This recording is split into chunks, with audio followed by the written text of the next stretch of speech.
chicos, buenas tardes, disculpen si se escucha.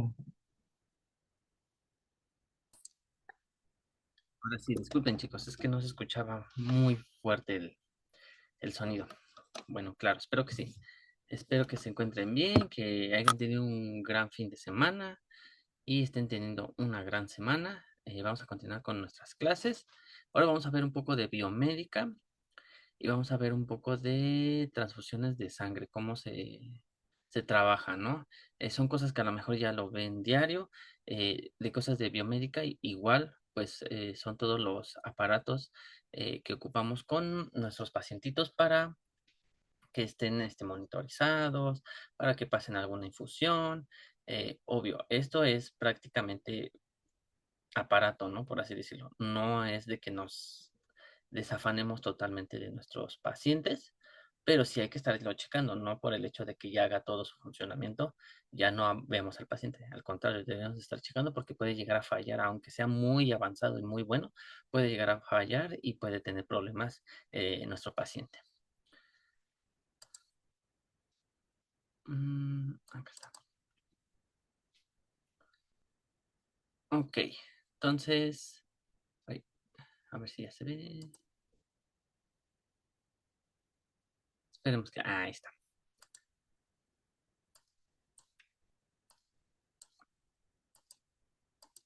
Ok, entonces, equipo biomédico en la atención del paciente hospitalizado. Es el conjunto de dispositivos y tecnologías mecánicas, eléctricas o electrónicas indispensables para la prevención, diagnóstico, tratamiento y rehabilitación del paciente. Su función principal es garantizar la seguridad clínica, la precisión de los tratamientos y el monitoreo. Es como ya les decía, chicos, o sea, esto nos va a ayudar específicamente a garantizar la seguridad del paciente en cuanto a la precisión de los tratamientos que se les va a estar pasando. Alguna solución, algunos medicamentos que a lo mejor tienen que estar constantemente pues checando y goteo tras goteo para evitar que tenga alguna complicación nuestro paciente, ¿no? Y debe estar monitorizado, no sé, a lo mejor está intubado, hay que estar checando signos vitales y esto nos ayuda, ¿no? Pero volvemos a lo mismo, no por el hecho de que esto funcione por así decirlo solo totalmente, nosotros nos vayamos y ya no chequemos al paciente, al contrario, debemos de estar más alerta porque, por ejemplo, si se llega a ir la luz, o si llega a haber algún problema electrónico, se puede a lo mejor desestabilizar el aparato biomédico y pues a lo mejor ya no pasa la infusión, ¿no? O está dando lecturas incorrectas y no sabemos y no nos dimos cuenta y el paciente a lo mejor está sufriendo algún paro cardíaco, ¿no? No sé, o sea, pues, es un ejemplo, no estoy diciendo que a lo mejor se haga, pero pues esto puede pasar, ¿no? Entonces, prácticamente es estar checando, no nada más ir a ponérselo y ya. En monitoreo y soporte vital, tenemos monitores de signos vitales, registran de forma continua la frecuencia cardíaca, presión arterial, saturación de oxígeno, temperatura y ritmo respiratorio. Prácticamente estás conectado, ¿no? Y esta máquina pues monitorea todos estos signos vitales para estar checando cada determinado tiempo cómo es que se encuentran. Ventiladores mecánicos asisten o sustituyen la función respiratoria de pacientes con insuficiencia pulmonar o estado crítico. Desfibriladores, dispositivo utilizado para establecer el ritmo cardíaco normal mediante una descarga eléctrica en situaciones de emergencia o paro cardíaco. Ajá, estos pues ya se encuentran en los carritos rojos, prácticamente para alguna situación de emergencia. Administración de terapia. Bombas de infusión permite administrar medicamentos, sueros o nutrientes de manera intravenosa o intrarraquídea con una velocidad precisa y sustancias exactas. Esto, pues prácticamente lo que hace es que va contando el goteo, ¿no? Y a lo mejor con qué fuerza o con qué determinado tiempo tiene que ir pasando para que no eh, a lo mejor tenga problemas el paciente, pues esta maquinita, pues prácticamente lo que nos ayuda es a eso, a controlarlo exactamente cómo debe de ir pasando. Máquinas de anestesia, perdón, prevé soporte respiratorio y suministra gases anestésicos de forma segura durante intervenciones quirúrgicas o procedimientos intravenosos. Estos prácticamente pues, se encuentran en los quirófanos. Ayudan a pues, mantener sedado al paciente. Diagnóstico y soporte de imagen, electrocardiogramas, registran la actividad eléctrica del corazón para detectar arritmias, infartos o anomalías cardíacas.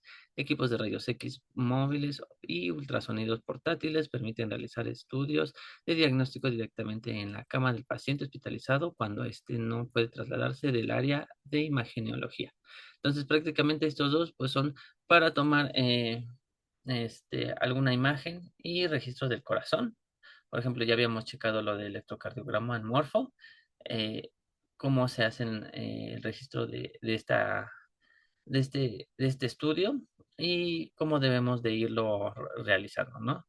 Y pues prácticamente lo de rayos X, en caso de que no se pueda mover nuestro paciente, pues va directamente hasta la cama, ¿no? Para checarlo.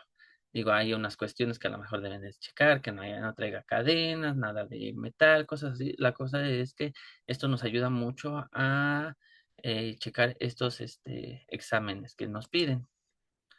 Mobiliario clínico especializado, camas hospitalarias automatizadas, facilitan la movilidad del paciente, ayudan a prevenir úlceras por presión y permiten adaptar posiciones terapéuticas o reanimación.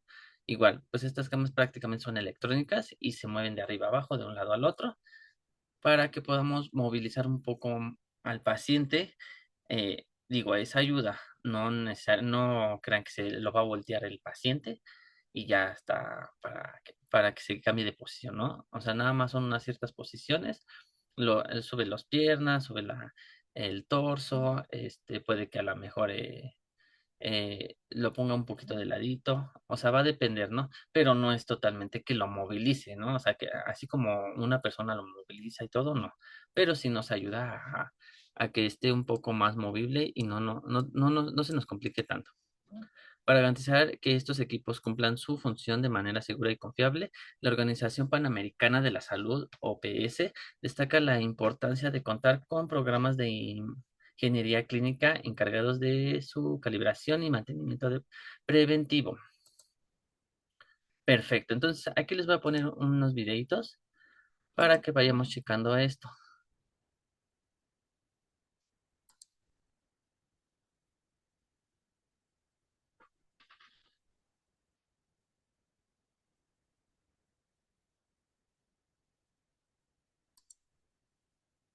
Desde mi experiencia, el hecho de venir de otro país, pues a nosotros nos ha costado, porque tengo más compañeros también que vinieron hasta acá, nos ha costado el hecho de adaptarnos a una nueva realidad, a nuevas cosas.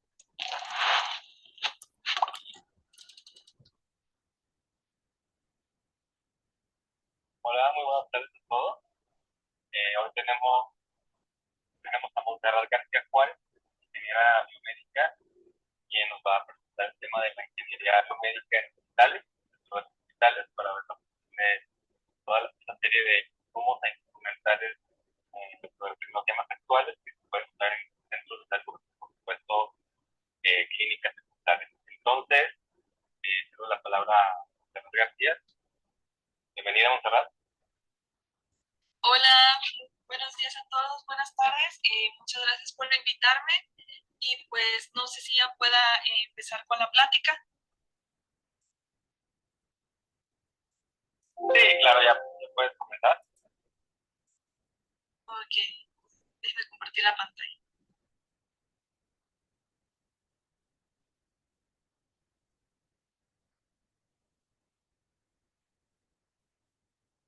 Bueno, buenas tardes a todos. Mi nombre es Montserrat García, soy ingeniera biomédica y el día de hoy hablaremos un poco acerca de la ingeniería biomédica dentro del ámbito hospitalario.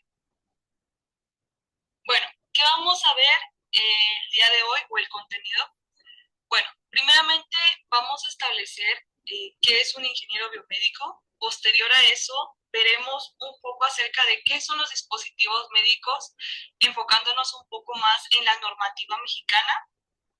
Después, ya veremos como tal las funciones del ingeniero biomédico dentro de los hospitales. Los primeros dos módulos, se podría decir, es para aprender un poco, para no perdernos en la terminología que vamos a ver del capítulo 3. Ahora bien, bueno, en grandes rasgos se podría decir que el ingeniero biomédico combina tanto las áreas de ingeniería como los ámbitos o las áreas de salud. Bueno, estos trabajan en conjunto para poder formar equipos de prevención, de diagnóstico, de tratamiento, de rehabilitación para los pacientes. Ahora bien, también nos podemos enfocar en la cuestión de gestión y reparación de estos mismos equipos. Y bueno, viendo un poco más amplio de qué ramas abarca la ingeniería biomédica, podemos destacar tres principales que se ven ahorita aquí en México, que es la instrumentación médica, la ingeniería clínica y la ingeniería hospitalaria. La instrumentación médica así dentro del ámbito hospitalario, o sea, todo lo que se encuentra dentro de los hospitales, desde máquinas de anestesia, monitores vitales, hasta los más chiquitos que vendrían siendo los estetoscopios.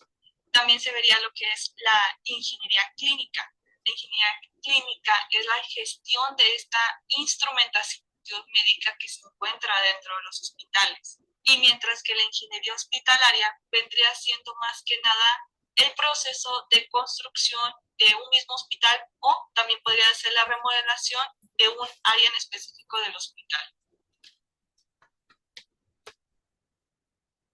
Ahora bien, ¿qué son los dispositivos médicos? Bueno, instrumento, aparato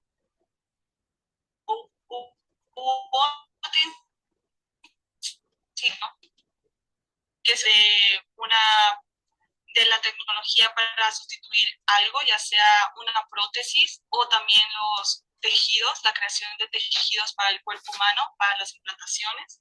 También puede ser las sustancias que van empleadas como las cuestiones de, por ejemplo, las cremas de piel, también para la piel o para el tratamiento de las mismas, entre muchas cosas más. Un dispositivo médico, no quiero que te centres cuando viene a tu mente, que es nada más un equipo, sino va mucho más allá de eso.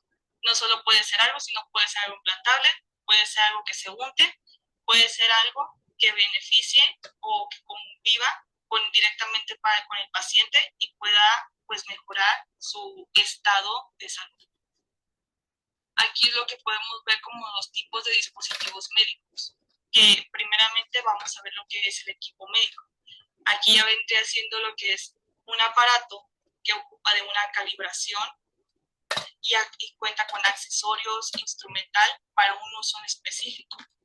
Claro, todo esto va destinado a una atención médica, quirúrgica o procedimientos de exploración. También puede ser para diagnóstico, para un tratamiento o la rehabilitación del mismo. Todo este equipo médico suele requerir, como les comenté, de calibración y de un mantenimiento como tal. Ahora, también pueden entrar lo que son los materiales quirúrgicos y de curación, que vendrían siendo todos los dispositivos o materiales que están adicionados dentro del quirófano. Pueden ser las instrumentales que utiliza el cirujano para operar al paciente. También pueden ser los productos de higiene, que era lo que les comentaba, que pueden ser los materiales o las sustancias que se apliquen en la superficie de la piel o en algunas cavidades corporales para que tengan una acción farmacológica o más bien una preventiva para evitar cualquier incidente de salud dentro del paciente. También puede ser el de insumos de uso odontológico, que es usualmente cuando vamos al dentista y vemos los brackets, las prótesis de dientes o la reconstrucción de la misma muela, el mismo material, eso también puede ser un dispositivo médico. Ahora bien, los agentes de diagnóstico. Esto va enfocado un poco más a lo que es los equipos de laboratorio. Todo lo que sea antígenos, anticuerpos, los calibradores, los verificadores, también los mismos reactivos, se pueden clínicos y los auxilien, pues entran en esto de agentes de diagnóstico. Ahora bien, ¿qué es la clasificación de dispositivos médicos? La normativa, que son las normas oficiales mexicanas, establecen que los dispositivos médicos se clasifican en primero, segundo y tercer nivel. El primer nivel está enfocado más que nada a dispositivos que ya están conocidos en la práctica médica. ¿Qué quiere decir práctica médica? Quiere decir que cuando ya se vienen utilizando desde tiempo atrás. Por ejemplo, aquí podría entrar un estetoscopio. Un estetoscopio ya viene practicado, ya se ha utilizado y sabemos que no daña al paciente. Y adicionando a esto, la clasificación 1 quiere decir que tampoco se introducen dentro del paciente. O sea que se utilizan de forma superficial, como es el estetoscopio, que únicamente se utiliza para escuchar tu respiración, los latidos del corazón, cómo se está comportando tu cuerpo. Ahora bien, la clasificación 2, aquí entran la casi o toda la mayoría de los equipos médicos que tú puedes ver dentro de un hospital, como son los monitores de signos vitales, las máquinas de anestesia, también puede ser el electrocardiograma, el electroencefalograma, también la resonancia magnética. Aquí puede entrar en la clasificación número 2. ¿Por qué? Porque estos interactúan ya con el cuerpo del paciente. Se puede decir que algunos hasta ya están dentro del paciente, dependiendo de qué equipo sea. Por esa misma se utiliza dentro del paciente, junto con también como los ventiladores. O también se puede utilizar la resonancia magnética para obtener la imagen, se ocupa de cierta radiación y pues eso está dentro de tu cuerpo. Así que eso ya se toma como clasificación 2. Y ahora bien, la clasificación 3 son más que nada equipos nuevos o recientemente aprobados para su implementación médica.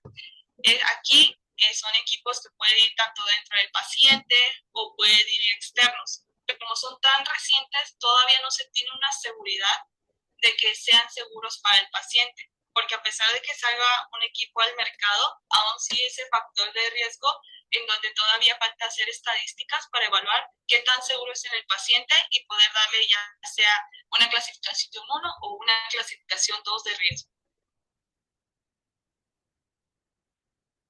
Y ahora sí, ya que tenemos los conceptos base de qué es un ingeniero biomédico, también cuáles son los distintos dispositivos que podemos entrar y sus clasificaciones, vamos a lo que es las funciones del ingeniero biomédico dentro de los hospitales. Ah, disculpa, no había visto tu mensaje. Claro que sí.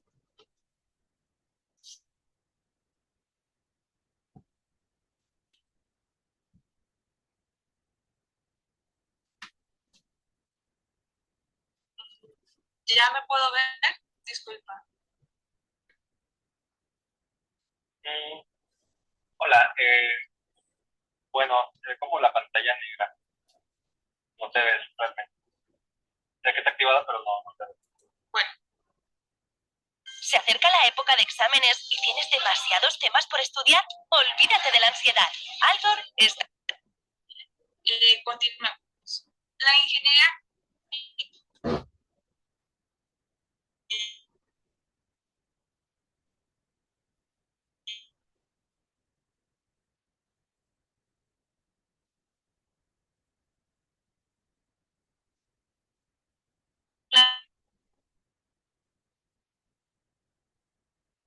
dentro del mismo hospital. Obviamente hablamos de un ingeniero biomédico especializado en esta área.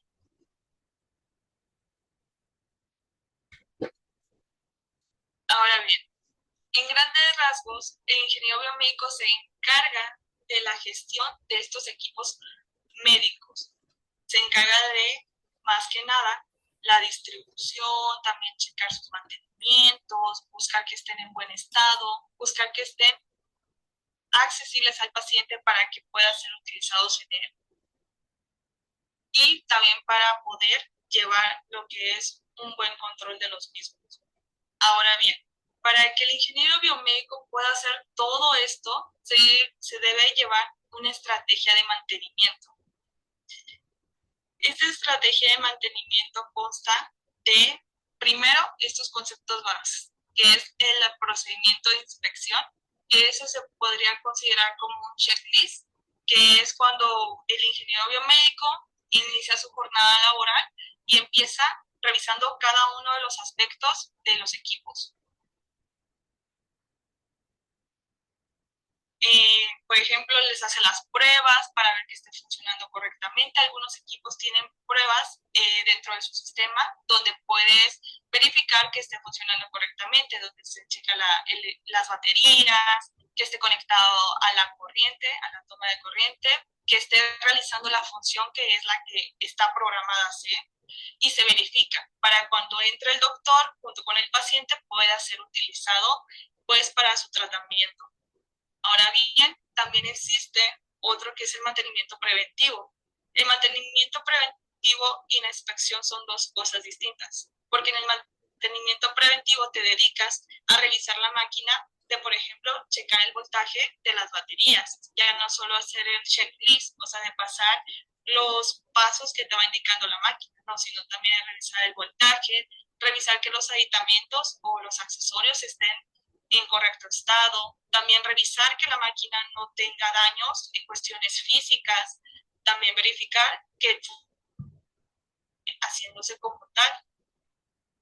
Y ahora bien, también se puede hacer en este mantenimiento preventivo unas calibraciones si vemos que la máquina anda un poquito descalibrada. Y en el mantenimiento correctivo, ya estos son mantenimientos más especializados. Es, por ejemplo, en una máquina de anestesia, ¿sabes qué? No me está pasando una problema, siendo cuando la máquina no puede ventilar al paciente y esto pues no está llegando pues el agente anestésico y tampoco está llegando el oxígeno al paciente, que no me está pasando, arréglamelo. Eso vendría siendo un mantenimiento correctivo, lo que es arreglar un problema en específico que le está pasando a la máquina. Y no es algo que se programe, es algo que se va dando conforme al uso de la máquina, que como todo pues, llega a fallar. Ahora bien, ya que tenemos establecido lo que es una inspección, mantenimiento preventivo y mantenimiento correctivo, vamos a la base de la estrategia que debe tener el ingeniero biomédico para hacer todo esto que te platiqué con anterioridad. Primeramente, para hacerlo de la forma correcta, debemos de tener dentro del hospital un inventario. Se debe tomar, pues, en base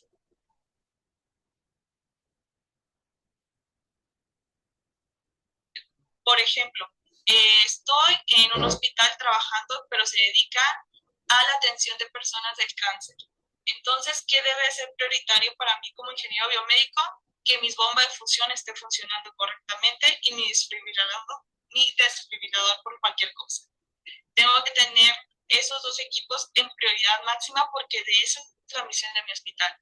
O, por ejemplo, en un hospital infantil, mis incubadoras deben de estar funcionando al 100%, porque es un hospital infantil. Esa es su misión. Determinar la misión del hospital y qué equipos son los que más están enfocados para su utilización.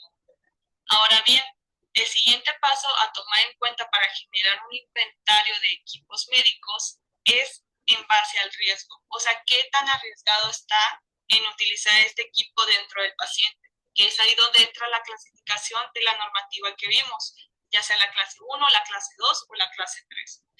Aquí vamos a determinar qué tan riesgoso sea. Mientras más riesgoso sea un equipo, más prioridad le vas a dar dentro de un mantenimiento preventivo, para asegurar que este equipo esté funcionando correctamente. Y ahora bien, también se puede basar en el mantenimiento. Aquí va más que nada en las especificaciones del fabricante.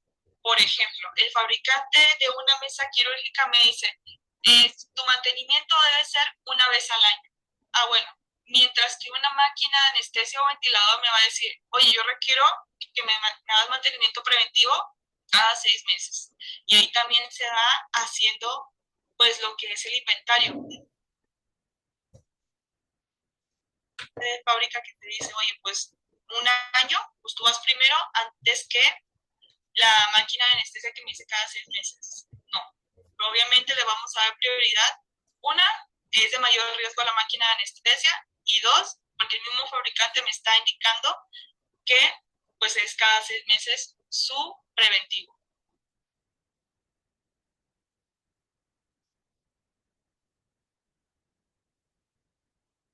Ahora bien, una vez que ya tienes identificado, clasificado qué equipos médicos pues hay en tu inventario, porque para esto tampoco vas a colocar un equipo médico, por ejemplo, un termómetro o un estetoscopio en tu inventario si no es algo de gran urgencia. Esto ya depende de cada biomédico, de cada hospital. Obviamente hay instituciones gubernamentales que te exigen tener hasta el abatelenguas ahí inventariado. Pero si en dado caso trabajando en un hospital donde te permita realizar tu propio inventario, lo recomendable es no colocar cada equipo que tengas, sino más bien estar pues evaluando cada una de los equipos que tienes y ver, bueno, esto sí, el estetoscopio o el termómetro no es necesario, y así vas descartando hasta que te dé una lista de inventario lo suficientemente sólida respecto a las características que te comenté en la anterior diapositiva. Ahora bien, ya cuando tienes este inventario ya realizado, viene la parte más tediosa, que vendría siendo el etiquetado. ¿Por qué? Si tú no tienes etiquetados los equipos que están dentro de tu inventario, se te van a perder fácilmente. Uno, porque cuando trabajas dentro de un hospital, a veces no te dicen, oye, voy a agarrar el desfibrilador, ahorita te lo traigo. No, simplemente si está en otra área y se ocupa de emergencia, vas y lo agarras y te lo llevas. Y ahí pierdes, pues, dónde está ubicado ese desfibrilador. Y ya después uno, como biomédico, lo anda buscando porque ya le toca el mantenimiento y dices, oye, en esta área estaba el desfibrilador, ¿dónde está? No, pues se fue a UCIN. UCIN vendría siendo pues, la unidad quirúrgica, bueno, no la unidad quirúrgica, sino UCIN vendría siendo como el área de emergencia, donde va pues el paciente cuando está pues ya vivas de que ya merito se nos va. Y bueno, ahí pues va su SIN y no está, no, pues te dicen, oye, ¿sabes qué? Y así se va yendo el equipo. Y pues tú nunca vas a tener identificado dónde está si no tiene un etiquetado, porque puedes confundirlo también con otro desfibrilador si no llevas ese etiquetado como tal. Así que es importante para mantener localizados tus equipos y también dentro del inventario encontrarlos de una forma más fácil. Y para este etiquetado es necesario tener el modelo, la marca, el número de serie y tú crear también un número de inventario propio para tú tener ese seguimiento de tu clasificación. Porque no es lo mismo tener el número de serie de proveedor que tener tuyo como hospital. Ahora bien, ya que tenemos este inventario, el ingeniero biomédico debe realizar lo que es la metodología. La metodología vendría siendo qué equipos están bajo contrato y qué equipos están a la atención tuya. Es decir, qué equipos yo puedo arreglar, qué equipos yo puedo meterles mano como ingeniero biomédico para darles solución rápida, o qué equipos va a venir un proveedor externo a darle mantenimiento como tal. Tú sueñas un mundo mejor, donde tu talento haga la diferencia en la salud de los demás. Estudia medicina en la Y ahora bien, ya que estableciste tu inventario, ¿qué equipos vas a hacer tú como biomédico? O sea, ¿qué equipos vas a tú a arreglar o a reparar o a inspeccionar y mantener en buenas condiciones? ¿Y qué equipos va a estar tu proveedor manteniendo esas especificaciones? Hay que tomar en cuenta los recursos. Sí, el ingeniero biomédico vemos en el área clínica, vemos tanto recursos financieros como materiales y tanto como humanos. Los recursos financieros vendría siendo el cálculo de los costos iniciales. Por ejemplo, un hospital que no tenga un departamento de ingeniería biomédica, se va a establecer los costos iniciales de cómo vas a levantar ese departamento. O sea, las inversiones que se deben de realizar antes de iniciar el programa como tal del departamento de ingeniería biomédica. Y luego, posterior al inicio de ese programa, van los costos operativos, o sea, todo lo que se va a quedar de forma permanente, los contratos ya realizados con los proveedores, cuánto se le tiene que pagar a ellos para mantener funcionando todo este plan de mantenimiento para cada equipo de dentro. Y ahora bien, dentro de estos recursos financieros hay que tomar en cuenta los recursos materiales, porque para eso hay que ver qué lugar de trabajo se va a establecer para que los equipos se establezcan, o sea, se puedan hacer, puedan arreglarse, ya sea generar un lugar en específico dentro del hospital o arreglarlos dentro de las mismas áreas.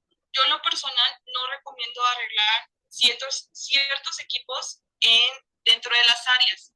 ¿Por qué? Porque usualmente a veces son áreas demasiado concurridas, como es quirófano, como es pediatría, a veces el área de UCIN. Son áreas demasiado concurridas que a veces es como que arreglarlos ahí mientras estás con pacientes, pues no es lo más recomendable. Así que yo lo que haría es tener un lugar de trabajo en específico para poder colocar ahí los equipos y poder trabajar y ya llevarlos a su área ya cuando estén ya solucionado el problema. En dado caso de que sea necesario cambios de refacciones. En dado caso de que no sea cambio de refacciones y que nada más simplemente sea un error de usuario, porque también hay esos llamados por errores de usuario, pues simplemente pues ahí sí se puede arreglar dentro del lugar. Sin embargo, si se tiene la posibilidad de no hacer reparaciones internas del equipo en el lugar,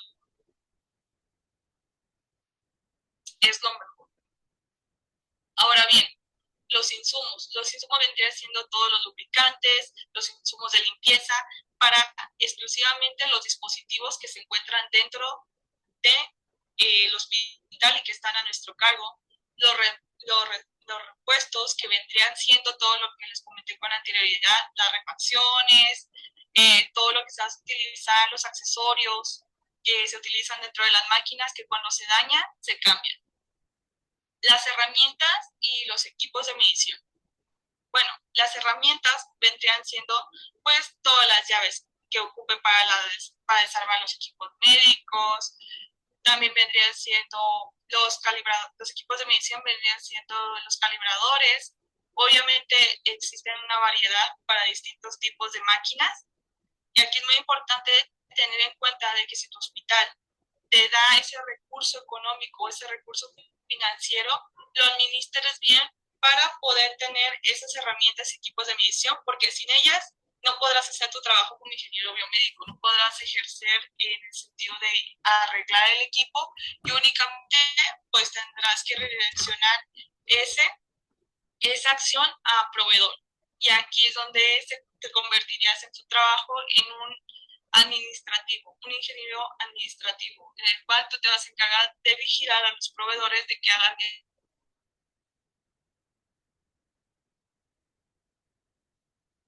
a realizar los mantenimientos correspondientes.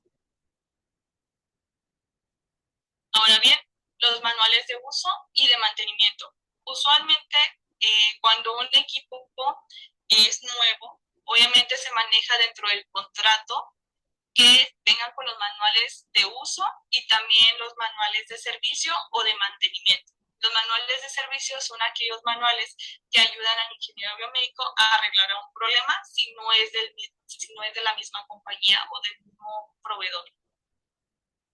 Ahora bien, estos manuales de uso a veces no podemos arreglarlos por contrato, ya sea por privacidad de la empresa o exclusividad.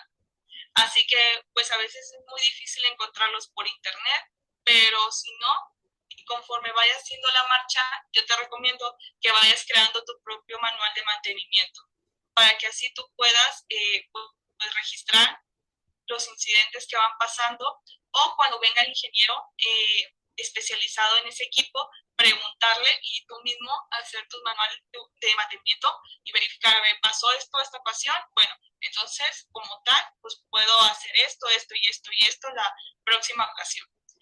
Y así a veces puedes ahorrarte un poco de dinero en la cuestión de que el proveedor tenga que ir a cada rato, sino tú mismo puedas hacer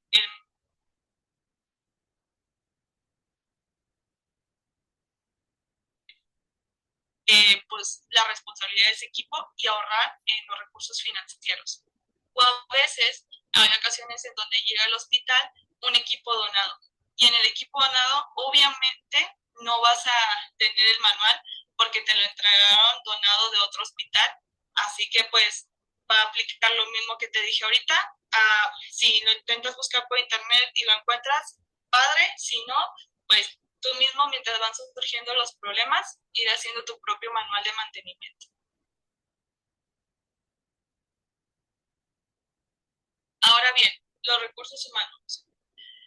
Dentro del área o el departamento de ingeniería biomédica existe una jerarquía.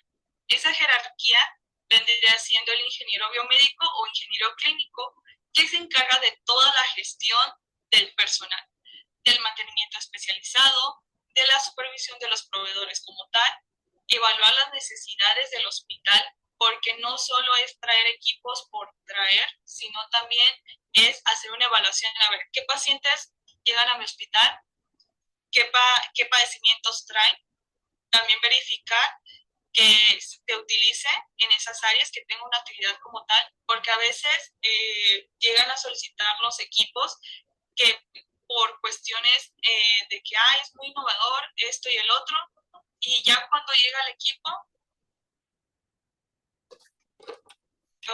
una gran cantidad de recursos económicos que se pudieran haber invertido ya sea en una infraestructura o en otro equipo como tal. Ahora bien, también puede haber técnicos. Estos técnicos vendrían siendo los segundos arriba de los ingenieros, del ingeniero biomédico a cargo. Estos técnicos se encargan más que nada de la reparación y el mantenimiento como equipo. El ingeniero biomédico o ingeniero clínico es más que nada administrativo y se enfoca en dar solución a todo lo demás y capacitar a los técnicos que van a estar atendiendo a los equipos que se encuentran dentro del hospital y hacen los mantenimientos tanto preventivos como correctivos. Y también pueden hacer los mantenimientos menos complejos. En dado caso de que un equipo no tenga el conocimiento, que el técnico no tenga conocimiento cómo arreglarlo, el ingeniero biomédico entraría para hacer la función del mantenimiento correctivo. Y aquí entra también el proveedor externo, que sería el tercer nivel, que es cuando vienen de otra empresa o de otra institución para hacer lo que es el mantenimiento correctivo o el preventivo dentro del hospital. Así que quedaría así: ingeniero biomédico, posteriormente técnicos biomédicos y luego los proveedores externos.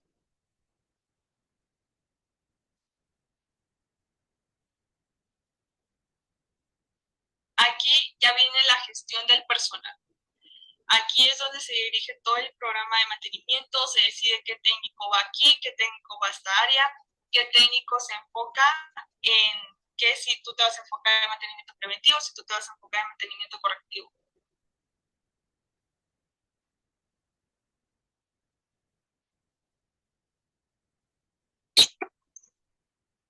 disculpa. Este,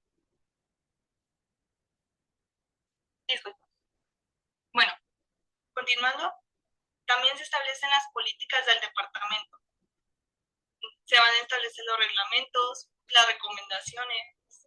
También está en contacto con los administrativos del hospital, porque trabajan en conjunto para poder hacer dichas normativas y de toda la creación del plan también va en conjunto con los administradores, y aquí es donde se empieza a la distribución de todo lo demás.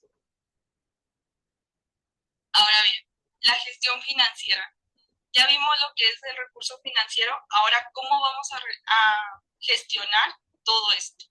Bueno, los costos se controlan documentándose como todo, por contrato, y también las tareas de mantenimiento.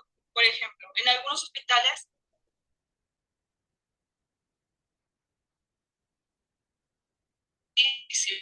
o sea, dentro de un hospital, por ejemplo, el técnico se le paga cada cierta cantidad de dinero por laborar estas horas realizando inspección o mantenimiento preventivo. O al otro técnico se le pagan ciertas horas, para generar pues los mantenimientos correctivos que vayan surgiendo durante el día. Al ingeniero biomédico se le paga por gestionar todos los técnicos que están en su mando.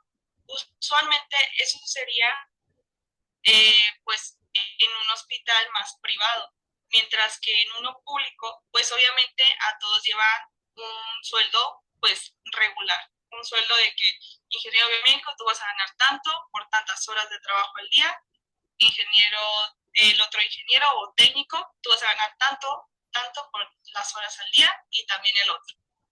Ahora bien, también hay que entrar en estos costos por los contratos con los proveedores, gestionar qué equipos sí son necesarios un proveedor y cuáles no. Para aquí hay que tener en cuenta que debemos de tener las herramientas y los equipos de medición para poder disolver ese gasto financiero grande, porque traer un proveedor sí es un gasto a veces un poco mayor que te puedes ahorrar si tú mismo lo haces dentro de tu hospital con los técnicos que ya cuentas. Gestión operativa. Ya estableciste tu inventario, ya sabes qué mantenimientos debe tener cada equipo, ya sabes qué personal cuentas a tu mando, qué herramientas, qué suministros, qué recursos, ya tienes todo, ya tienes toda tu información acerca de qué vas a.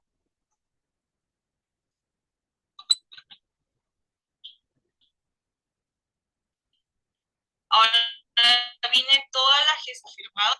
Ahora bien, aquí ya se establece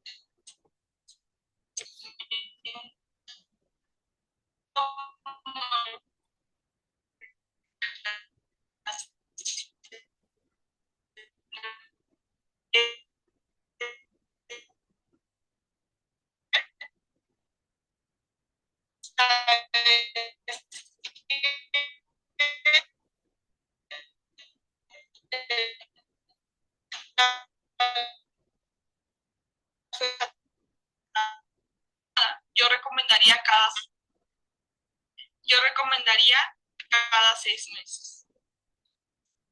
Bueno, y ahora sí, la planificación del mantenimiento, que es lo que les digo, que es la calendarización de todo lo que se va a hacer.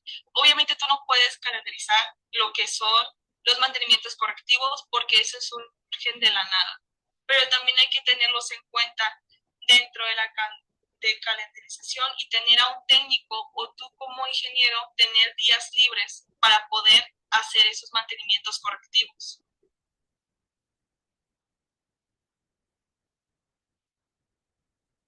Ahora bien, ya que tienes tú todo el calendario, tienes todo ya formado, ya tienes el programa como tal, es importante como ingeniero biomédico y también del mismo personal que está utilizando equipos. Aquí va la inspección de las tomas corriente, verificar que todo esté funcionando correctamente, verificar que los equipos para los técnicos esté funcionando correctamente. Me refiero a los equipos de seguridad, ya sean las botas, que tengan también, en dado caso, por ejemplo, que se vaya, que haga, que instalar, pues, lámparas quirúrgicas, que se cuente con el equipo necesario de construcción para que los ingenieros puedan realizar dicha instalación.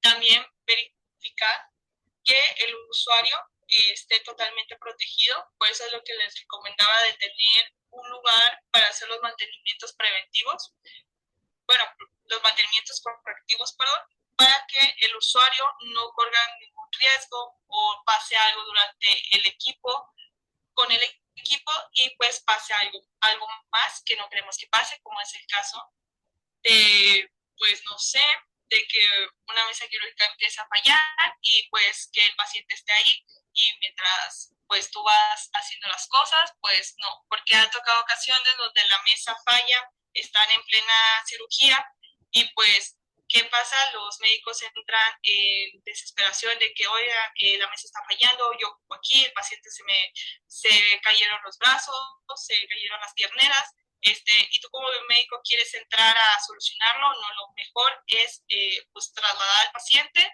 y pues llevarte el equipo a otro lugar seguro para que el paciente tenga su comodidad y ya después colocarlo en un lugar seguro. Aquí siempre hay que buscar la seguridad tanto del paciente como de los usuarios que van a utilizar estos equipos, o sea, que los van a manejar, y del mismo personal que va a estar realizando estos mantenimientos.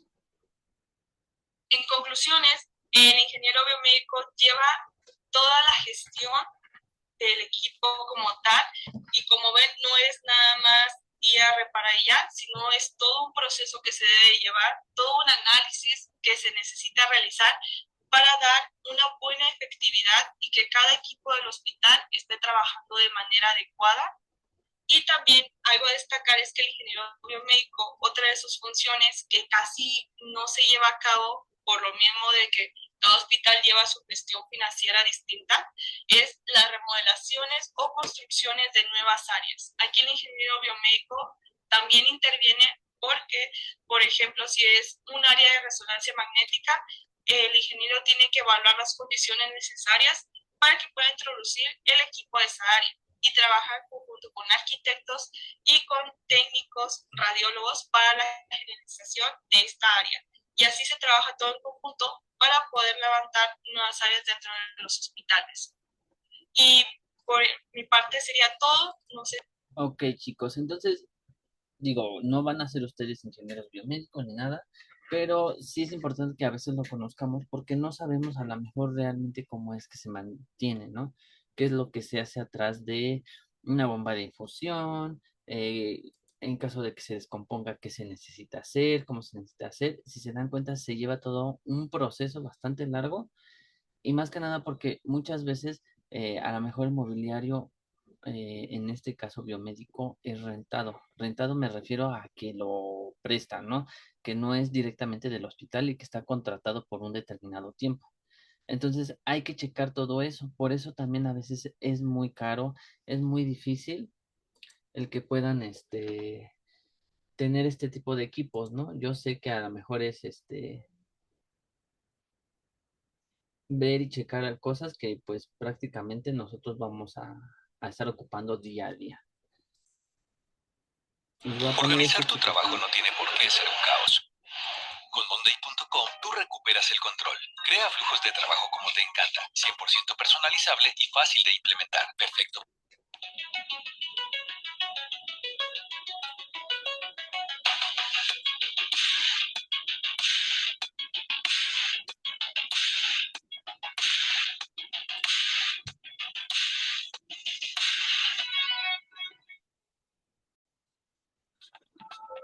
¿Qué tal amigos y amigas? ¿Cómo estáis? Bienvenidos. Sábado, hoy es sábado, aunque para vosotros es domingo, porque esto siempre lo publico, bueno, siempre, llevo como 4 días publicando vídeos, tampoco es una cosa esto que vayamos aquí a tirar cohetes, y ahora me he venido arriba porque estoy de vacaciones, tengo más tiempo para publicar, en fin, claro, tengo todo el día para mí, salvo y que hoy toca limpieza en casa, es el sábado el día que utilizo para hacer aquí los quehaceres de mi casa, y hoy voy a tener menos tiempo porque dedico prácticamente toda la mañana, pero antes de empezar con mis obligaciones domésticas, pues vamos a hablar sobre la ingeniería biomédica, que es un grado del que yo tenía muchas ganas de hablar, porque a mí es probablemente la ingeniería que podría decir que es, a ver, la que más me gusta es la mía, obviamente, ¿no? Sería idiota decir lo contrario, pero probablemente esta es la ingeniería que más me gusta. Es la ingeniería que probablemente hubiera elegido si yo hubiera estudiado ingeniería con 20 años y no con 30, como dice, aunque cuando yo tenía 20 años esta ingeniería aún no existía. Es una ingeniería, vamos a decir, bueno, nueva, relativamente nueva, tiene aproximadamente aquí en España en torno a 12, 13 años, creo que nació en 2011, creo que su antecesora era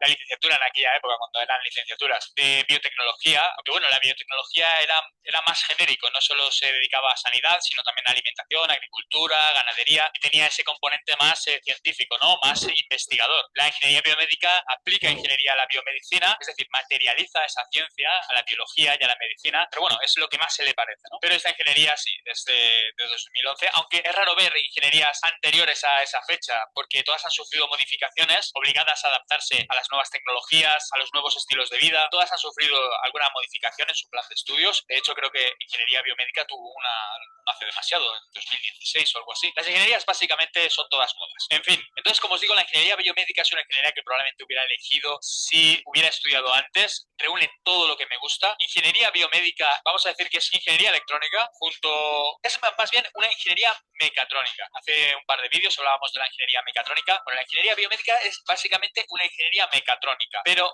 una ingeniería mecatrónica a la que hay que añadirle el prefijo bio. Es ingeniería mecatrónica aplicada a la medicina. Bueno, y a la biología, pero la biología va implícita en la medicina. Entonces, ¿qué tiene de atractivo esta ingeniería? Bueno, en primer lugar, su tasa de empleo. La tasa de empleabilidad de esta ingeniería es probablemente la más alta de todas las ingenierías, es probablemente, me atrevería a decir que la más alta, ronda prácticamente el pleno empleo, o sea, decir que el 97% de los alumnos encuentran trabajo el primer año, eso es fuerte, ¿eh? Pero bueno, no es ninguna sorpresa, o sea, es una ingeniería que ya de por sí la ingeniería tiene una tasa de empleabilidad muy alta, sino que encima está combinada con la medicina, y todos sabemos que las ciencias de la salud tienen muy buena empleabilidad también. Entonces, claro, unes medicina e ingeniería y entonces, claro, es como una bomba atómica a punto de estallar, es completamente imparable. Entonces, ¿por qué me gusta tanto? A mí, como a todos vosotros, a mí me encanta la ciencia, me gusta mucho la tecnología. Entonces, claro, une esas dos disciplinas, tecnología, bueno, por llamarlo de alguna forma, disciplina, no sé si llamarlo disciplina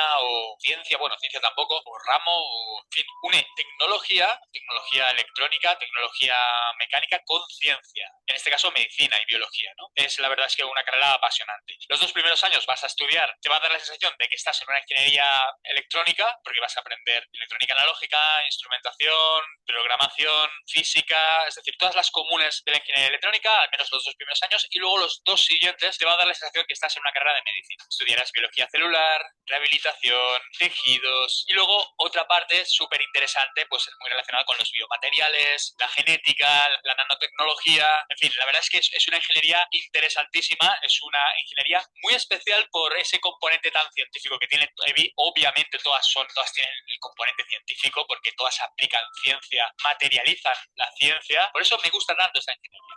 Además encuestas de satisfacción altísimas también, la gente acaba muy contenta, es una ingeniería nueva, es una ingeniería muy atractiva, llama mucho la atención. La gente te preguntará, ¿tú qué eres? Bueno, yo soy ingeniero biomédico. Bueno, pues probablemente te cosan a preguntas, quieran saber de en qué consiste tu trabajo. Si dices, ingeniero eléctrico, pues sí, vale, sí.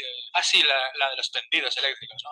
Vale, sí. Eso lo ves todos los días cuando vas por la carretera. Pero la ingeniería biomédica tiene ese componente de misterio, ¿no? Qué interesante lo que haces, ¿no? Y por otro lado, hablamos de una ingeniería, bueno, esto es ya una opinión mía, no es algo ni que haya investigado ni que tenga una tabla de estadísticas aquí ahora adelante, pero sí que a mí siempre me ha dado la sensación de que la ingeniería biomédica es una de las ingenierías del futuro, ¿no? Es una ingeniería que ha nacido no hace demasiado y es probablemente la ingeniería del futuro. Porque, bueno, me voy a venir un poco arriba ahora que está tan en auge la inteligencia artificial, la robótica, que se ven tantos vídeos manipulados de robots jugando al ping-pong y humanos con brazos biónicos y todo eso, no sé por qué a mí me da la sensación, bueno, es de hecho una realidad, la ingeniería biónica, es la robótica que se aplica a los humanos con esas prótesis inteligentes implantadas. Bueno, pues todo esto es obra de los ingenieros biomédicos. El ingeniero electrónico o el ingeniero mecánico está limitado a que la tecnología que ellos desarrollan es para industria. Debes tener conocimientos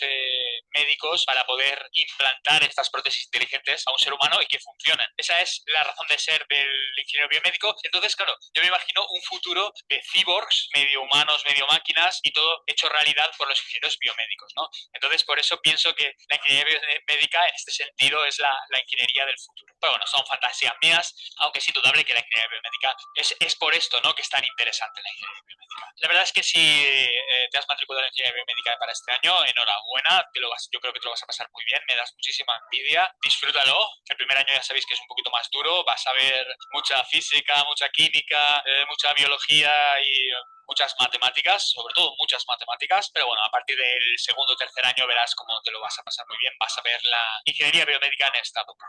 Que por cierto, me ha llamado bastante la atención que la nota de corte que hubo este año, al menos en la Universidad Politécnica de Valencia, pero bueno, es un indicador que se puede prácticamente generalizar, y es que tenía la nota de corte, creo que la segunda más alta o algo así, que, bueno, era prácticamente de 13, o sea, te tenías que marcar un perfect para entrar en esta carrera este año. Imaginaos, claro, eso dice mucho de este grado, ¿no? La gente se va como loca por este grado porque son conocedores de su potencial y, claro, cuanta más demanda hay, pues, y la oferta no es tanta, sale caro, sale bastante caro estudiar al menos en la universidad pública. Bueno, en la privada también sale bastante caro, pero en la universidad pública, pues un 13 nada más y nada menos sobre 14. O sea, es básicamente un perfect. Bueno, ¿de qué puede trabajar un ingeniero biomédico? Hombre, pues ya te estarás imaginando que el ingeniero biomédico, sobre todo, donde va a trabajar o donde va a poder trabajar, van a ser en empresas, bueno, en departamentos técnicos de empresas dedicadas al diseño de estos nuevos productos, ¿no? Pues de lo que estábamos hablando, ¿no? De prótesis inteligentes, implantes médicos de todo tipo, equipos de diagnóstico, sistemas de medición mediante sensores. Es decir, todo eso es lo mismo que la ingeniería electrónica, pero aplicada al cuerpo humano, a la medicina. Entonces, por supuesto, podréis trabajar en equipos de investigación. Por supuesto, no solo van a trabajar en la industria de diseño de estos dispositivos, sino que también pues, podrán trabajar en hospitales, podrán trabajar en empresas de software, claro, por supuesto, relacionado con la medicina, también en el sector público, por supuesto, también podrán trabajar en agencias reguladoras, ¿no? Aquí, por ejemplo, en la industria, nosotros lo llamamos OCAS, son organismos de control que velan por la calidad de las máquinas, de los productos, de las instalaciones. Pues en el caso de los ingenieros biomédicos también tendrán su control, entonces habrán ingenieros biomédicos que se dediquen a evaluar la calidad de todas estas herramientas, de todos estos dispositivos, para que tengan un mínimo de calidad, que puede ser un marcado C o puede ser el control que lleven estos dispositivos, ¿no? La salud es probablemente la primera preocupación de la ciudadanía, ¿no? A todos nos preocupa nuestra salud e invertimos mucho dinero en salud. Es por eso que esta ingeniería es top en empleabilidad. Las ciencias de la salud son top en empleabilidad por esto mismo, porque tienen un mercado muy, muy, muy amplio, ¿no? ¿En qué universidades lo vas a poder estudiar? Pues prácticamente en todas las grandes universidades. Aquí, por ejemplo, en Valencia, en la Politécnica de Valencia, puedes estudiar ingeniería biomédica. ¿Qué perfil deberías tener para estudiar esta ingeniería? Hombre, por supuesto. Perfecto, chicos. Entonces, pues, si se dan cuenta, el videito nos habla mucho igual de biotecnología, prácticamente de ingeniería biomédica, que todo va encaminado prácticamente a la salud, pero ya un poco más mecánico, ¿no? Prácticamente hay máquinas que a lo mejor ayudan a operar y que ya no tienen tanta este, tacto humano, por así decirlo. Mayormente las llega a hacer todo el equipo médico tecnológico, por así decirlo, la operación, y el médico nada más supervisa, no mete mano. Esto ya es muy avanzado, sí, ya es muy avanzado. No sé si hay algunas cosas de esto aquí en México, en algunas de sus unidades donde trabaja. Ajá. pero de que nos está llegando y nos está alcanzando, sí.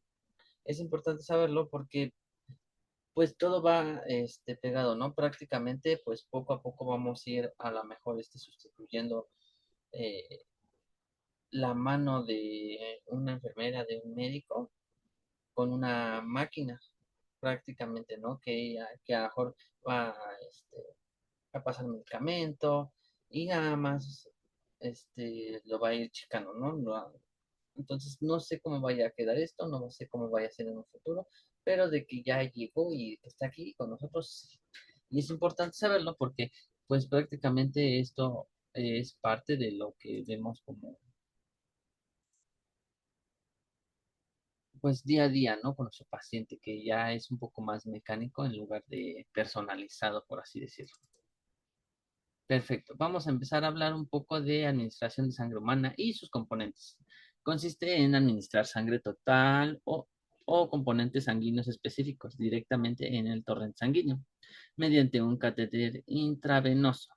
Su utilización para reponer pérdidas por cirugía o lesiones o para tratar enfermedades que reduce o alteran las células sanguíneas. La sangre se prepara en sus componentes esenciales para que cada paciente reciba exactamente lo que necesita. Glóbulos rojos o concentrado eritrocitario es el componente más transfundido. Su función es restaurar la capacidad de la sangre para transportar oxígeno a los tejidos, siendo vital en casos de anemia severa o hemorragias.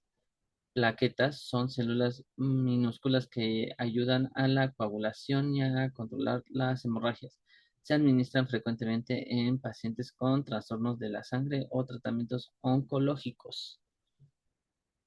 Plasma fresco congelado es la porción líquida de la sangre, contiene proteínas y factores de coagulación y se usa para tratar trastornos hemorrágicos o revertir efectos de ciertos medicamentos. cri- Crioprecipitados es una fracción del plasma rica en proteínas coagulantes utilizado principalmente para tratar problemas graves de sangrado y fibrinógeno.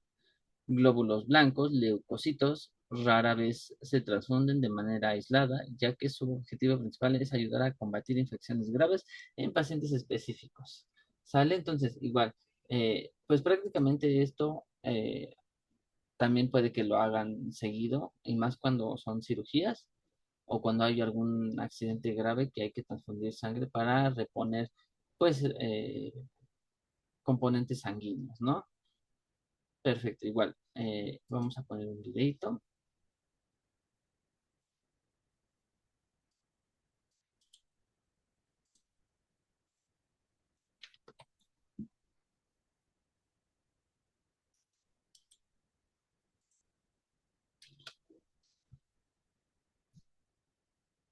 Perfecto, perfecto. Permítanme. Y pues también puede que hablemos un poco de la norma. De hecho, ya la habíamos a lo mejor checado, visto.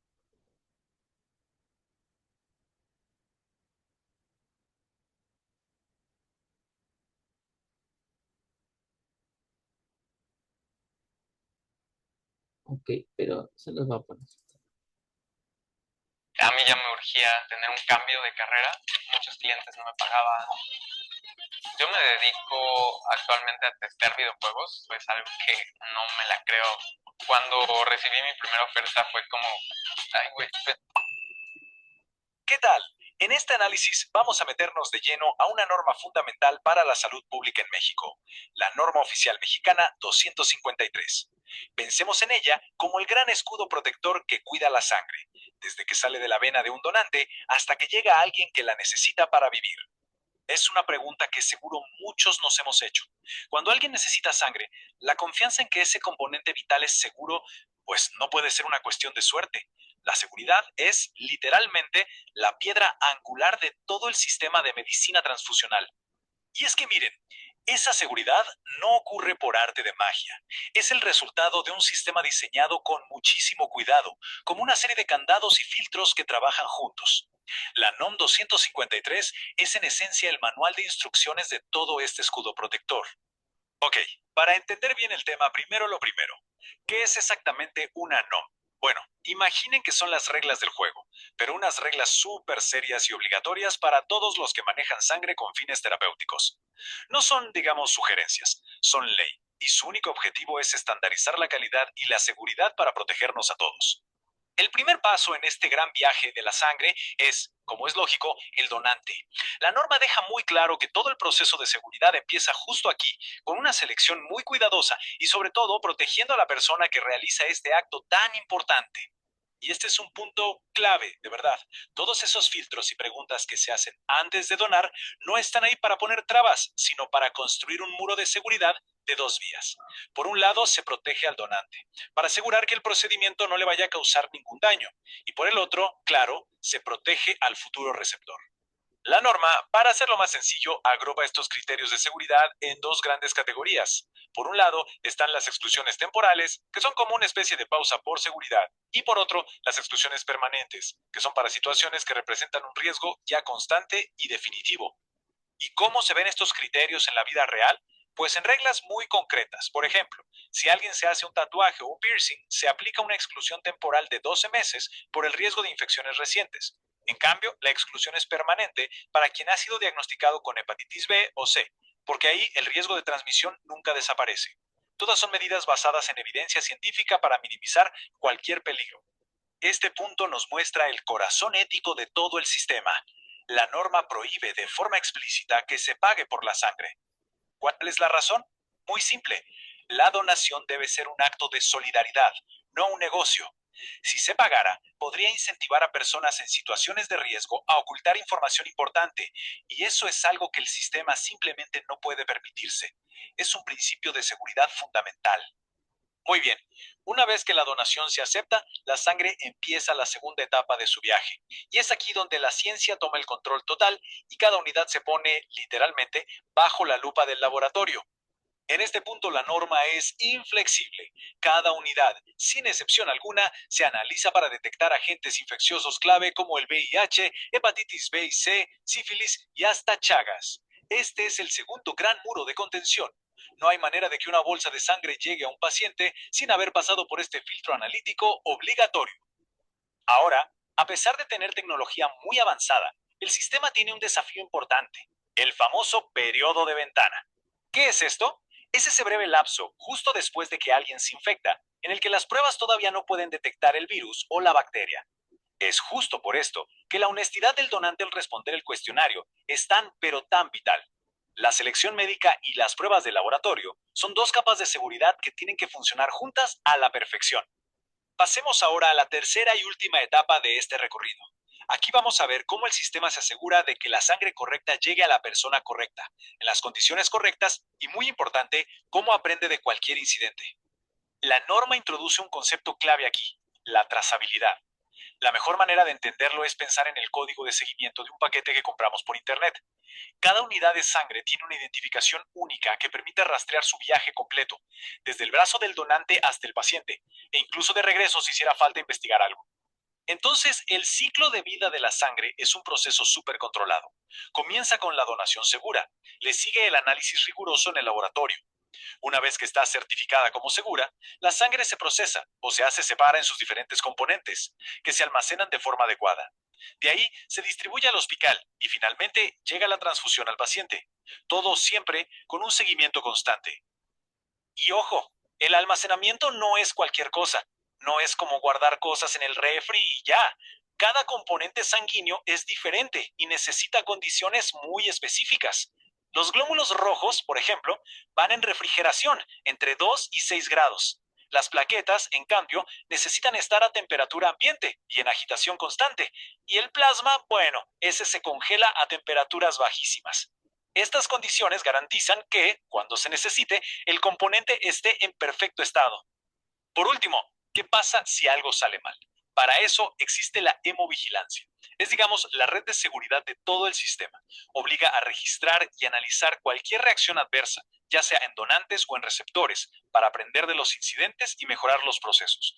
Es un ciclo de mejora continua para que el sistema sea cada vez más y más seguro. Y así llegamos a la recta final de nuestro análisis. Si unimos todas estas piezas del rompecabezas, queda clarísimo que la seguridad de la sangre en México se basa en un pacto de confianza, un pacto regulado por esta norma. Si tuviéramos que resumir todo en 3 mensajes clave, serían estos. Primero, el principio de la doble protección. Siempre, siempre se cuida tanto al donante como al receptor. Segundo, que la seguridad se construye en capas. Una selección honesta, un análisis riguroso y una trazabilidad total. Y por último, que esto es una responsabilidad compartida que nos involucra a todos. En resumen, esta norma oficial mexicana no es solo un documento técnico lleno de reglas, es un verdadero acuerdo social que nos protege. Es la garantía de que detrás de cada transfusión hay un sistema robusto pensado para ofrecer la máxima seguridad posible y así fortalecer nuestro sistema de salud. Y con esto cerramos. Ojalá que la próxima vez que pensemos en la donación de sangre la veamos con otros ojos.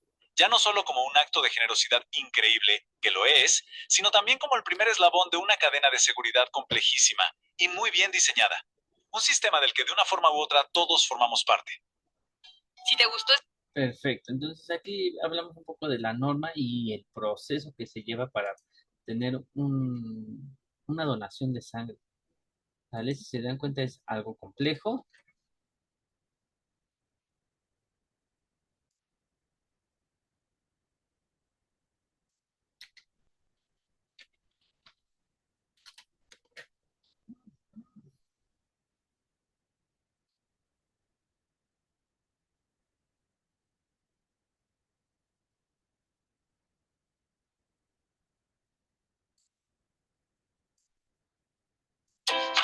Crear un currículum vitae no es tarea fácil. Encontrar las palabras adecuadas, usar los mejores ejemplos y dar forma a los resultados puede parecer algo imposible. Life Career ha creado CV Builder para que puedas elaborar tu currículum vitae de forma sencilla y divertida. Elige uno de nuestros diseños creados por profesionales. Facilítanos algunos datos sobre ti y te mostraremos los mejores ejemplos para contar tu historia.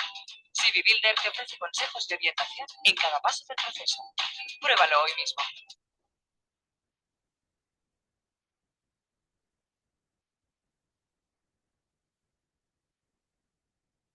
Mira esto. Infografías en diferentes estilos. Presentaciones con varias diapositivas. Hoy hablaremos acerca de la transfusión sanguínea. La transfusión sanguínea es un procedimiento médico relativamente de rutina en el cual un paciente recibe sangre de un donador. Existen muchos motivos por los cuales una persona necesita una transfusión sanguínea. El primero de ellos es obviamente la hemorragia. Si un paciente está teniendo una hemorragia muy profusa que incluso puede llegar a colocar en riesgo su vida, se necesita que sea transfundido de manera urgente por algunas unidades de sangre. Entonces, digamos que la primera causa por la cual o la primera razón por la cual un paciente necesita una transfusión sanguínea es precisamente una hemorragia profusa. Y esas hemorragias profusas pueden ser debidas a múltiples factores, ¿no? Encontramos también, por ejemplo, que hay algunas patologías que también alteran algunos valores a niveles sanguíneos o algunos procedimientos médicos. Y esto hace que la persona tarde o temprano o de manera eventual requiera también una transfusión. O incluso, más concretamente, aquellas personas que tienen trastornos hemorrágicos. Encontramos también que los riesgos de la transfusión sanguínea son bastante mínimos en realidad, sobre todo en la actualidad. Antes, cuando una persona se transfundía, existía un mayor porcentaje de riesgo de que esa persona contrayera algún tipo de infecciones que se pudieran transmitir a través de la sangre. Pero en la actualidad podemos considerar que las transfusiones sanguíneas son bastante seguras. Se realizan una serie de pasos en los cuales se asegura de que en realidad la persona que vaya a recibir la sangre pues no vaya a presentar ningún tipo de efecto secundario. Pero lo que hay que tener también aquí en cuenta es el hecho de la idiosincrasia del paciente, ¿no? Podemos cumplir con una serie de estándares o podemos cumplir con una serie de normatividad, pero también queda lo que es el aspecto de la idiosincrasia del paciente. ¿Qué quiere decir eso? ¿Cómo tolere el paciente la administración de esa sangre? A pesar de que en el laboratorio se hayan realizado cualquier cantidad de pruebas, pues también debemos esperar o también Podría darse la situación en la cual, a pesar de que un paciente haya pasado o superado las pruebas, puede presentar algún tipo de reacción secundaria o efecto negativo, por decirlo de alguna manera, al momento de que ya se esté transfundiendo. Entonces, a nivel general podríamos decir que las transfusiones sanguíneas son bastante seguras. De hecho, existe una muy poco porcentaje de estos efectos secundarios que se pueden presentar, ¿cierto? ¿Qué es lo que hay que hacer para entonces transfundir a un paciente? ¿Cuál sería entonces el procedimiento? Antes de hablar del procedimiento, tenemos que recordar que existen varios tipos de sangre. Existe tipo A, tipo B, tipo AB y tipo O. Y correspondiente a cada uno de esos grupos sanguíneos se encuentra un RH que puede ser positivo o negativo. Así que si combinamos todas estas posibilidades dentro de los grupos sanguíneos y RHs, entonces encontramos 8 grupos sanguíneos diferentes, ya con su RH. Aquí tenemos un cuadro entonces donde nos dicen cuáles son los grupos sanguíneos que pueden aceptar sangre de otros grupos sanguíneos. Encontramos, por ejemplo, el donador universal, que sería el O negativo. Este le puede donar a todos. Así que la persona que tiene sangre tipo O negativo, perdón, puede donarle a cualquiera de los grupos existentes. Por ejemplo, encontramos lo que es el receptor universal. El receptor universal es el AB positivo. Esta persona puede recibir, la persona que es AB positivo, puede recibir sangre de cualquier grupo sanguíneo, sin esperar que haya algún efecto secundario. Entonces aquí tenemos lo que es el donador universal y lo que es el receptor universal. Obviamente aquí en el cuadro los van a decir qué pueden donar para cada grupo sanguíneo y también teniendo en cuenta el RH. Entonces, para poder colocarle una transfusión a un paciente, ustedes van a notar que se manejan unidades de sangre. Estas unidades de sangre son las que ustedes ven aquí en pantalla. Son unas bolsas muy parecidas a lo que son las soluciones endovenosas. Son soluciones, o bueno, son bolsas que contienen una cantidad de sangre de 500 cc. Esa es una unidad de sangre. Siempre ustedes que vean una unidad sanguínea, ustedes van a encontrar que tiene un sticker en la parte delantera, que sería esta que está aquí, en donde se miran y donde se tienen un montón de, ¿cómo le dicen a esto? Código de barras, en los cuales se puede rastrear la sangre, de dónde viene, cuál es el laboratorio, qué pruebas se le hicieron, pues todo lo que tiene que ver con la reglamentación de que efectivamente esa sangre sí es segura para transfundir. Y obviamente también encontramos lo que es bien en grande, bien grandote, el tipo de sangre que tiene la unidad, ¿no? El grupo sanguíneo. Entonces, ustedes van a encontrar aquí en grandecito, o bastante grande, el grupo sanguíneo más RH justo debajo. El primer paso para poder transfundir a una persona sería primero extraerle una muestra de sangre al paciente. ¿Por qué hay que extraerle muestras al paciente? Porque necesitamos tomar unas pruebas que se llaman pruebas cruzadas, ¿cierto?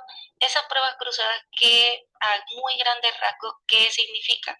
Se toma una muestra del paciente, se envía al laboratorio y en el laboratorio lo que se hace entonces es tomar una muestra de sangre de algún donador que sea del mismo grupo sanguíneo que el paciente y lo que se hace es cruzar ambas sangres, es decir, como decirle de alguna manera, se mezcla en el laboratorio.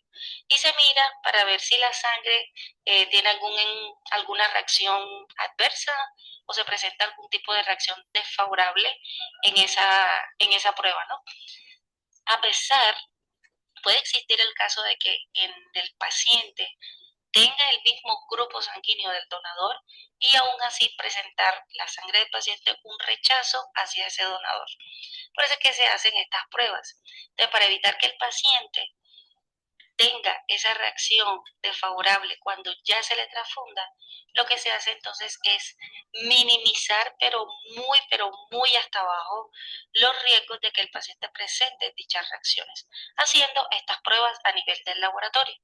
En el laboratorio se cruzan estas sangres y se mira cómo tolera la sangre del paciente esa sangre del donador, ¿no? Cuanto más te quedas en casa, menos ganas tienes de salir. Y cuanto más te quedas, más pesada se siente todo. Crees que estás descansando, pero en realidad te estás agotando. Tu cerebro se desacelera, tus pensamientos se vuelven más ruidosos. Dejas de querer hacer cualquier cosa. Así es como se manifiesta la autodestrucción en hombres de alta inteligencia. Tu mente sigue girando, atrapada en el pasado, preocupada por el futuro, exhausta por el presente. El tiempo se escapa, la motivación se desvanece. Puede Perdón, existir el caso de que a no me pesar de podía, que el paciente no me dejaba tenga moverse. el mismo grupo sanguíneo que el donador, pueda presentar esta reacción desfavorable. Puede existir en algunos casos, pero se puede presentar. Entonces la idea es tomar varias muestras del mismo grupo sanguíneo del paciente hasta que se dé con aquella muestra de sangre que en realidad el paciente no le hace rechazo. Entonces podremos decir que esa unidad de sangre se encuentra reservada para el paciente. Entonces, si supera esas pruebas, se reserva esa sangre específicamente para este paciente. Cuando ya vayamos a transfundir el paciente, que ya las unidades de sangre se encuentran reservadas en el laboratorio, lo que sería entonces es reservarlas, buscarlas y llevarlas hasta la unidad del paciente, ¿cierto?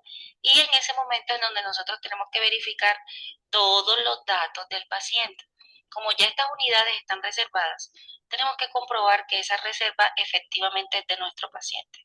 No vaya a ser que de pronto vayamos a tomar otra unidad de sangre de otro paciente. Entonces, el siguiente paso sería mirar cuál es el historial transfusional del paciente. Aquí le podemos hacer una serie de preguntas sobre si se ha transfundido antes,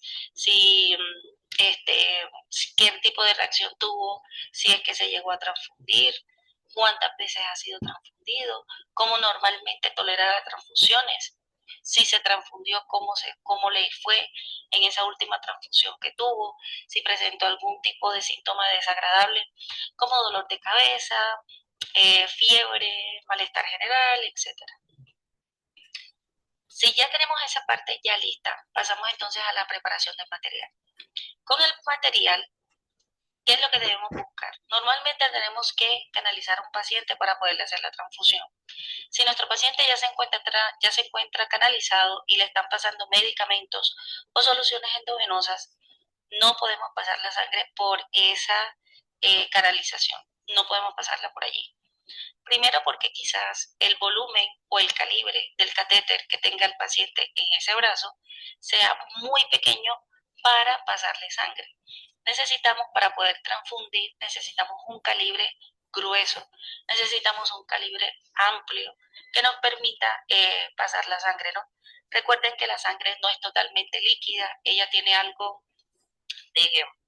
es algo espesa o es algo densa, así que necesitamos un buen calibre de catéter para evitar que se tapone.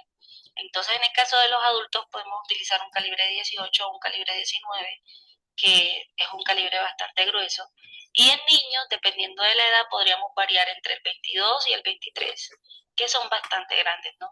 Ya diferente sería, por ejemplo, el caso del recién nacido, que serían unos calibres más pequeños, de un tipo 25 o hasta 26, dependiendo también de la edad y la condición del recién nacido. Pero lo que hay que tener en cuenta es que siempre, siempre, siempre, siempre, siempre tiene que ser un calibre grueso para poder permitir el paso de la sangre. Y segundo, que siempre tenemos que tener en cuenta que si el paciente ya está canalizado previamente, no podemos pasar la solución o no podemos pasar la sangre por esa canalización. Y mucho más si se le está pasando medicamentos. Entonces hay que canalizar al paciente nuevamente, única y exclusivamente con el fin de hacerle pasar la sangre. Antes de colocarle e instalarle al paciente la sangre, necesitamos tomarle los signos vitales al paciente. Siempre, siempre cuando se transfunde, la toma de los signos vitales se hace antes, durante y después del procedimiento. ¿Cuánto tiempo después del procedimiento? Hasta 1 hora después de haber hecho el procedimiento. Entonces, siempre tenemos que partir como base. ¿Cuáles son los signos vitales antes de empezar la transfusión sanguínea? Siempre. Así que ustedes siempre Ya después de que hayan colocado la vía, que ya la vía está lista, pues nada más para instalar la unidad de sangre, hay que tomarle los signos vitales al paciente. Si el paciente tiene algún tipo de alteración a nivel de temperatura o a nivel de frecuencia cardíaca, informe por favor al médico de turno. No es recomendable instalar bolsas o unidades de sangre a un paciente que está presentando fiebre activa.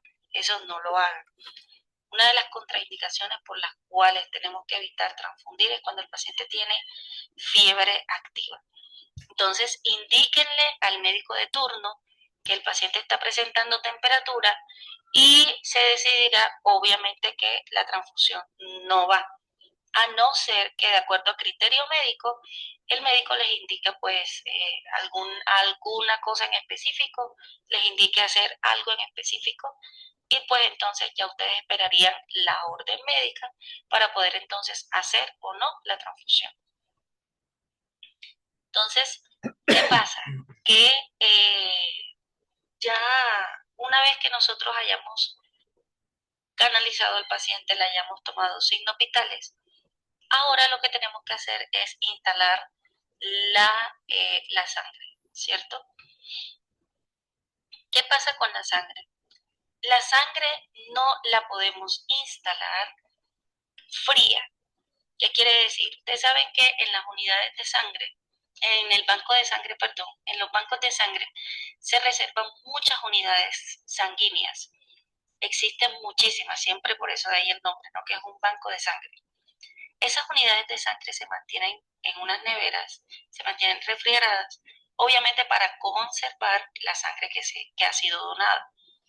Nosotros no podemos, tal cual como viene del laboratorio, montarle la sangre al paciente porque como viene tan fría de allá del banco de sangre, pues obviamente incluso le podemos provocar al paciente una hipotermia. ¿Qué es lo que hay que hacer entonces? Antes de instalarle la solución al paciente, hay que calentarla un poco. ¿Y cómo se calienta esa sangre? No la podemos calentar metiéndola 3 o 5 minutos en el microondas, porque eso no se puede, eso no se hace, ni tampoco que la vayamos a colocar al baño María, mucho menos. Nosotros lo que podemos hacer es que mientras que las unidades de sangre se calientan, mientras que nosotros preparamos el equipo, mientras que nosotros le vamos canalizando la vena al paciente por la cual la vena nueva que vamos a utilizar para poderle pasar esa sangre, le podemos pedir al paciente que podemos envolver esa unidad de sangre que se le va a transfundir, la podemos envolver en varias sábanas o en algunas toallas que tenga disponible ahí el paciente en su unidad y le pedimos al paciente que se la coloque en el abdomen. Y en el abdomen, una vez que se la coloque, que se arrope, ya que se arrope el abdomen, con tal de que el mismo calor corporal del paciente caliente la sangre. Así la vamos a tener por el espacio de unos 10 minutos, 10 minutos, 15 minutos. Tiempo suficiente que le ha dado la sangre para que ya se caliente y que ya sea segura para poder transfundir al paciente. Tú sueñas con un mundo mejor, en donde cada día sea una oportunidad para darle a los demás lo mejor de ti. Estudia en UVM y practica.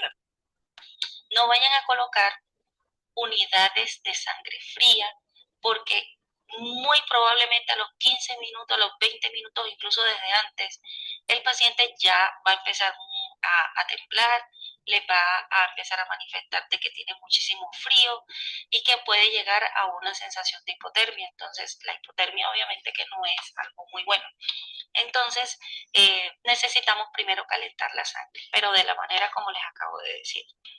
Cuando ya la sangre ya esté calientica, es decir, ya está a temperatura ambiente, ya es apta a nivel de temperatura para transfundir, la colocamos en la solución, la colocamos en el atril y le hacemos pasar entonces la canalización al paciente, la sangre, perdón.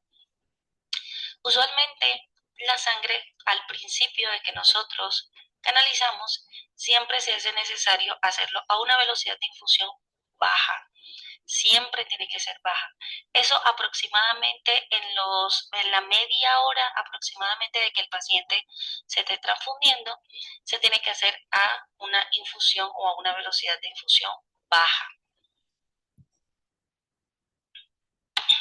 Luego de que el paciente ya ha superado esa media hora, visiblemente no tiene alteraciones de sus signos vitales, el paciente la está tolerando bien, nosotros le preguntamos cómo se siente, cómo va, si se siente dolor de cabeza, escalofrío, malestar, todo. El paciente les dice que sí, lo está tolerando bastante bien, que todo va bien, todo va normal. Ustedes pueden aumentar un poco más la velocidad de infusión. Ojo, nunca vayan a pasar sangre a chorro, al menos no a un paciente que está, digamos que en unos servicios de hospitalización general, cuya vida no está en riesgo, porque ya diferente sería, por ejemplo, que ustedes estuviesen en servicios críticos, como urgencias, como UCIs, por ejemplo, que quizás sí se hace necesario pasarla a una velocidad mucho mayor, quizás hasta chorro. Pero cuando el paciente está estable, solamente se le va a hacer la transfusión porque lo necesita. No es necesario transfundir velocidad alta. Solamente puede aumentar un poco más el nivel de velocidad, ¿no? ¿Qué es lo que hay que tener en cuenta aquí también cuando estamos en medio de la transfusión sanguínea? Cuando estamos en medio de la transfusión sanguínea, no podemos pasarle por la misma vena en donde nosotros le estamos pasando la sangre al paciente, no podemos pasarle otro tipo de medicamentos ni soluciones, ni mucho menos mezclar la sangre, la unidad de sangre que tenemos ahí arriba. No vamos a agregarle medicamentos ni vamos a agregarle soluciones, absolutamente nada, porque la sangre puede reaccionar de manera desfavorable ante la adición de nuevas sustancias. Entonces, esa canalización que nosotros tenemos, única y exclusivamente solamente va a ser para la sangre, nada más. No podemos agregar nada más, no podemos pasar nada más por allí, ni vamos a conectar otro tipo de solución, porque es que, bueno, vamos a aprovechar esta canalización para pasarle el medicamento de 9, para nada. La sangre y la canalización que nosotros hicimos solo sería única y exclusivamente para esa canalización. No se pueden estar mezclando sustancias, no se pueden estar mezclando medicamentos, no se pueden estar mezclando líquidos, ni aditivos, nada, nada, nada, nada allí. Solamente la sangre y listo. Como les había dicho antes, durante el procedimiento siempre, siempre, siempre hay que estar tomándole al paciente signos vitales para ver si en realidad está tomando o está tolerando muy bien el procedimiento. Hay que preguntarle cómo se siente, hay que preguntar si de pronto siente dolor de cabeza, si siente mareo, si siente ganas de vomitar, todo eso. Siempre hay que estar eh, preguntándole al paciente cómo va tolerando el procedimiento. Siempre vayan verificando la velocidad de infusión en la cual ustedes están transfundiendo al paciente. Recuerde que tiene que ser a un goteo constante, no puede ser muy rápido, no puede ser muy rápido ni muy lento. Muy lento porque que después la unidad de sangre va a tardar mucho tiempo en pasarse y le puede calentarse tanto que incluso se puede llegar a dañar. Y si ustedes la pasan demasiado rápido, pues le pueden provocar un aumento de la tensión arterial y de la frecuencia cardíaca al paciente y le pueden desestabilizar su, digamos que su nivel hemodinámico, ¿cierto? Tienen que pasar la sangre a un goteo constante, a una velocidad constante.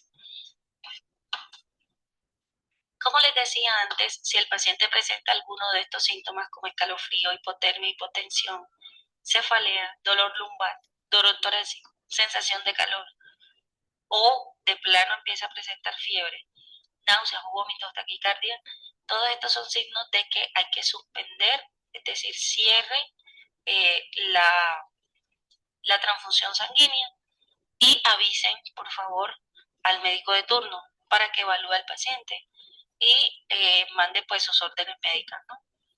Pero estos son síntomas que están asociados a una, digamos que como un efecto secundario, como un rechazo que está haciendo el paciente a la sangre. Así que es mejor cerrar el fluido de la sangre y llamar entonces al médico de turno para que pueda evaluar al paciente.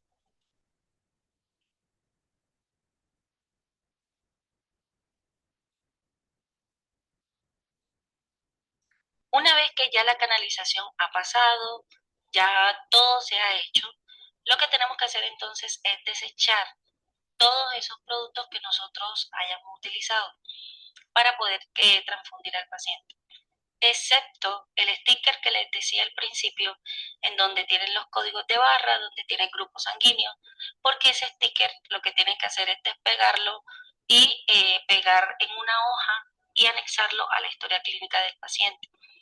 Este sticker es un soporte para ustedes de decir que efectivamente el paciente fue transfundido, y si de pronto más adelante el paciente llegase a tener algún tipo de efecto secundario debido a la transfusión sanguínea, obviamente que a través de los códigos de barra que les mostraba al inicio, podemos rastrear la sangre, podemos saber de dónde vino, si se le hicieron las pruebas, etcétera, y eso tiene que reposar siempre en la historia clínica. Entonces, ese sticker ustedes, antes de desechar todas las bolsas, todo el equipo que hayan utilizado para poder entonces transfundir al paciente, necesitan arrancar ese sticker, colocarlo en una hoja, colocar abajo cuál es la transfusión sanguínea, de qué paciente, en qué unidad, a qué hora se transfundió, cuántas unidades se le transfundieron. Si al paciente se le transfundieron, por ejemplo, 2 unidades, son 2 stickers que tienen que reposar allí. Si se le transfundieron 5, son 5 stickers que tienen que estar allí. Y por cada sticker ustedes hacen como si fuese una nomenclatura, por decirlo de alguna manera. Justo abajo colocan el nombre del paciente, la edad, la identificación, la fecha en la que se transfundió, la hora en la que se transfundió, todo. Porque usualmente aquí pasa, por ejemplo, que a veces las historias clínicas de pronto están con el soporte que no agarra muy bien y todas esas cosas. Entonces a veces las hojas que están contenidas dentro de las historias clínicas se salen, se riegan por todo el servicio, y entonces si esa hoja queda suelta, no sabemos a quién pertenece. Entonces siempre mantengan por favor la hojita con el sticker bien rotuladito con el nombre del paciente, pues todos los datos que les acabo de decir. Eso ha sido la presentación, muchachos. Muchísimas gracias. Perfecto, chicos. Entonces, prácticamente ese es el proceso que lleva el transfundir sangre. Si se dan cuenta, eh, lleva algunos puntos importantes para evitar que a lo mejor el paciente tenga complicaciones. En caso de que tenga fiebre, como dice, pues se complique más todavía eh, el que se le esté transfundiendo, o al menos que sea sobre supervisión médica, o que el paciente venga bastante mal y necesite a fuerzas transfusión sangre urgentemente porque está perdiendo más de lo que debido, ¿no? Entonces, prácticamente eso sería lo de la clase de hoy. Yo les aviso si hay tarea, cualquier cosa. ¿Sale, chicos? Espero que se la pasen muy bien y nos estamos viendo la próxima clase.